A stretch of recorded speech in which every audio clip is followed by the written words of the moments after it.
pinili mong desisyon.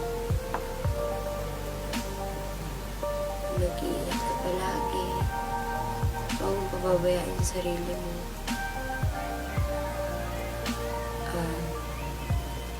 Ingatan mo siya.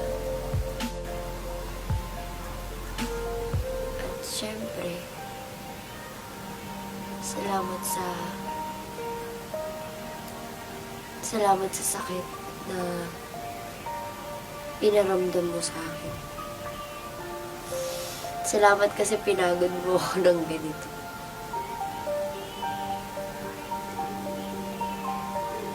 Salamat kasi ikaw yung dahilan kung bakit ako napapasukot ng ganito. Pero huwag ka mag-alala. Hindi ka nagtagumpay. Hindi ako susuko. Magpapahinga lang ako pero hindi ako susuko. Wala ka man sa buhay ko ngayon. Pero patuloy pa rin yung pangarap ko sa buhay.